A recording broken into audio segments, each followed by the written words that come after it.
So you're thinking about selling your house. Cool. And I totally mean that because, I'm a real estate agent or a real estate advisor, which is a new cruel term for it.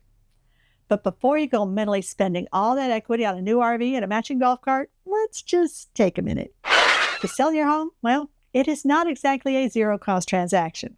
There are some costs involved. Some of them are going to be monetary, and some are going to be more of the emotional variety. But they're all part of the process, and you really should know what they are in advance. And a lot of them are probably things you haven't really thought much about, like moving expenses, clean-out costs, that kind of thing. So today, I'm going to be breaking down the real costs of selling your home, the ones people should be talking about ahead of time, but usually don't until it's way too late. So first off, let's talk about the elephant in the room. And that would be commissions, or compensation, which is the new official term. But let's be real, everybody pretty much still says commissions. Now, agent compensation is usually the biggest line item when you're selling. And yeah, it can sting a little when you see it on the net sheet. But here's the thing. A good agent is worth every penny. Not just because they market your home and bring in buyers, but because they actually know how to negotiate, how to keep things on track, and how to make sure that you're not losing money in the process. Because trust me, things can go sideways in a heartbeat when you're selling a home. And whatever the problem is, an experienced agent's probably seen it before, and they're going to know how to fix it, which is worth a whole lot. Might not seem like it now, but trust me, later on, when you're under contract, your stuff's already packed in the moving van, and you get the bad news that you might not be closing on time, well, when your agent steps up and saves the day, that's when you're going to understand what I'm talking about. So bottom line, if you go bargain bid on your agent, do not be surprised if the whole deal turns into a circus. And don't say I didn't warn you. Now, with all the changes that happened in 2024, sellers and buyers are now each responsible for compensating their own agent. As a seller, you're not obligated to offer any concession at all to the buyer for their agent's compensation. You can tell them to go fly a kite if you really want to. But you should at least factor in the possibility of paying a buyer's agent into your calculation. Because here's the thing. In a strong seller's market, with few homes on the market and tons of buyers to choose from, not paying it probably looks like a pretty fine idea in order to keep more money in your pocket after the sale. But I can guarantee that buyer's agent isn't working for free, and that money's got to come from somewhere. I mean, a buyer can either use it to up their offer on your house, or they can make a lower offer on your house and use the extra to compensate their agent for themselves. But either way, something's got to give, and in the long run, it likely comes out about the same either way. And we could debate that all day long, but the harsh reality is we are not in that kind of market anymore. Right now, in a balanced, or even heaven forbid, if we should wind up in a buyer's market, you really need to expect to be asked to compensate for the buyer whatever amount they've agreed to pay their agent, or at least a chunk of it. You don't need to decide up front how much you're going to offer, but rest assured the buyers are going to be asking for their agent's compensation in their offer. And again, you don't have to say yes, it is negotiable. But in most cases, you'd better be prepared to lose that buyer if you can't come to an agreement about their agent's compensation. Because there's a whole lot of buyers out there who just don't have the cash on hand to pay it for themselves. And even if they do, well, like I said, the amount that they pay their agent is definitely going to impact how much they'll be willing to pay for your house. So whatever you decide to do, it's something that you need to be ready for, and your agent really should walk you through it. And while we're on the subject of being prepared, here is an important tip to remember. Do not sign any contract until your agent gives you a net sheet and goes over it with you line by line. Because that net sheet is basically your estimated closing statement. All the costs are laid out in black and white so that you're not guessing about anything. I mean, there might be a few variables here and there, but the net sheet will give you a pretty fair idea of what your final costs are going to be. And we're talking title fees, doc stamps, taxes, HOA document charges, and all those other little fees that you probably haven't thought much about. So now, let's talk about getting your house ready to sell. And you're probably thinking, well, just sweep up, throw some pillows on the couch, and call it a day. Yeah, no. There's curb appeal to think about. New mulch, trimming bushes, planting flowers, power washing. You're going to want to get the windows cleaned, paint touched up, and maybe even replace the carpet if it's seen better days. And there's probably some other small repairs that need to be done.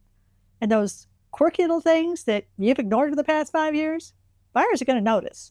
And they will definitely have an opinion about it. Even basic stuff like hiring a gardener can be really pricey these days. So this part takes time and yeah, it costs money. But it also makes a big difference in how fast and how well your home sells. And yeah, I know it's a lot. I mean, if I've heard it once, I've heard it 1,000 times. This is my house. It's not a model home. I live here, and buyers are just going to have to realize that. But the cold, hard truth is the buyers don't actually want to buy your house. The one that you're living in, complete with your mess, your dishes in the sink, all that stuff that you probably don't even think about because you live with it every day. Buyers want to buy that ideal model home, like the ones that they see every day on HGTV. And seriously, I have taken tons of buyers through thousands of homes. But when a buyer walks into a well-prepared and well-staged home, you can just see the wheels start turning. They start to go all dreamy-eyed, and you know that mentally they have just started picturing themselves cooking in that spotless kitchen or getting ready for the day in that gorgeous bathroom. And that's 90% of the battle won right there. But getting everything ready for that perfect moment doesn't happen overnight. So don't think you're going to decide to list your house and have it on the market the very next day. If you want to do it right anyway, there's a process involved. I mean, we've got to prep the home. We have to schedule photos, video, a 3D walkthrough. We've got to get the marketing materials ready for social media. And ideally, we have to have it looking as close to a model home as possible before it goes live. And once it's live, well, it still may not sell right away. And actually, it probably won't, especially in today's market. Average time on the market in our area is longer than it used to be. Right now, it's about 78 days. And even that can vary by neighborhood or area. So if you've got a hard deadline or a move-out date in mind, you're going to need to plan ahead. And more days on market means dealing with more showings before you go under contract. Maybe a lot more, which can get pretty tiresome. A lot of home sellers get blindsided by just how inconvenient it can actually be to sell their house. I mean, you watch those home shows, and the very first day a house is on the market, buyer comes through, falls in love, writes an offer, and the house is sold. Which is why they shouldn't call those things reality TV, because they're not even close. Reality is cleaning the house like your life depends on it. You fluff every pillow, light a candle, maybe even put some background music on. You do all this stuff, you get everything ready, and then the buyer doesn't show. Or maybe they just drive by and decide not to even come inside because they didn't like the look of your landscaping or the house across the street. It happens all the time, and it is frustrating, especially when you got up at some ungodly hour to get the place ready to show or stuffed all 3 dogs in the car for a trip to the park just so the house would be empty when the buyers got there. And yes, you really should be gone when the buyers are there. Trust me on this one. But when you start to get stressed, just remember why you're doing all this. Because at the end of the day, the goal is to get your home sold and put as much money in your pocket as you can when you do it. So pick yourself up, dust yourself off, and try to relax as much as you can. It'll all be worth it in the long run. Now, in a perfect world, all those buyers going through your home are going to be leaving feedback, which should help give you an idea of how things are going.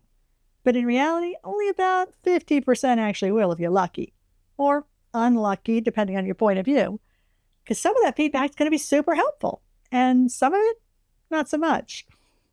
Like somebody saying that your kitchen is dated, even though you just remodeled it 5 or 6 years ago, or that they hate your favorite wallpaper, or the colors that your walls are painted. And when that happens, it stings. It is personal, and maybe even a little bit insulting. And after weeks of cleaning, prepping, and leaving your house for a bunch of strangers to walk through, it's going to wear on you. And that is totally normal. So just be ready for it. And sooner or later, the right buyer will come along and you'll go under contract and then you can relax, right? No, not yet. Once you're finally under contract, get ready for a parade of inspectors. Because by Florida contract, buyers have a due diligence window, usually 10 to 15 days, and we're always shooting for 10. But during that time, they can bring in all kinds of folks. Home inspectors, roof inspectors, mold inspectors, pool guys, septic people, you name it. And depending on what they find, then they can either request repairs or just ask for their deposit back and cancel the contract, depending on what your contract says. So one way to make this part a lot less painful is to have your own home inspection done before listing your home for sale. That'll give you the chance to fix any major things ahead of time, and it'll also give buyers more confidence right out of the gate. Now, they'll probably still do their own home inspection, but you're going to rest easier knowing that there isn't much they could possibly find. And if the buyer does ask for repairs after inspections, don't panic and definitely do not come unglued over it. Repair requests aren't the end of the world. They're just, well, annoying. And you may or may not be willing to entertain the idea of repairs, depending on the ask and the type of contract that you're using. And here's where a good agent can guide you through which repairs you really should do and which ones you can tell them to pound sand about. But once you've gotten through the inspection period, now you're home free, right? Wrong again. Unless you've got a cash buyer, you've still got to wait out the loan contingency period. And that is the time period allowed for the buyer to actually get full loan approval. It's usually 30 days, but again, depending on your contract, it could be longer. And there could be other contingencies, like the sale of the buyer's home, that kind of thing. But the important thing is that until those contingencies are removed, the buyer can walk. And you're stuck. You can't really plan your next move, you can't really pack, and you're just waiting. And that can get tedious, especially if you've got timelines of your own that you're trying to juggle. But it's all part of the process, so you need to be prepared for it. And don't forget about moving, because if it's been a while since your last move, brace yourself. Moving companies have basically doubled their prices the last few years. And if you're going out of state or need help packing, you're going to want to sit down when they give you that quote. I mean, even just the boxes, tape, and truck rental are not cheap. So get those quotes early, maybe even before you list your house. That way, you're going to know how much you actually need from the sale to get where you're going. And one more fun surprise. Buyers don't usually want to buy your stuff, even if it's nice, even if it's brand new. Most buyers just want a blank slate so that they can fill it with their own stuff, or they're going to want your stuff thrown in for free. And if there's a loan involved, personal items can't legally be part of the contract. So even if they do want your custom dining table, you're going to have to handle that outside the transaction. And the whole furniture thing can be a real headache, negotiating back and forth on which items and how much. And, well, sometimes feelings get hurt, and that just winds up making things difficult all around for everybody. So bottom line, do not assume your furniture is adding value, because it's probably not. So yeah, selling your home, it's a lot. It's not just listing it and collecting a big fat check. There are costs. There's stress. There are strangers wandering through your house while you're parked down the street with your dog in a Starbucks. But if you know what to expect and you got the right agent in your corner, it doesn't have to be miserable. It can go smoothly. It just takes the right agent and a little planning. So if you're in Ocala or Marion County and you're thinking about selling, let's talk. I'll walk you through every step, make sure you know your numbers up front, and save you from any unpleasant surprises. And if you're still on the fence about the whole thing, just click on the link in the description to download my free guide to the real cost of selling your home. It'll give you a few more details about the expenses you can expect. And in the meantime, just remember, selling your home doesn't have to suck, especially with the right agent in your corner. And being prepared makes all the difference. So until next time, take care, and I'll see you soon.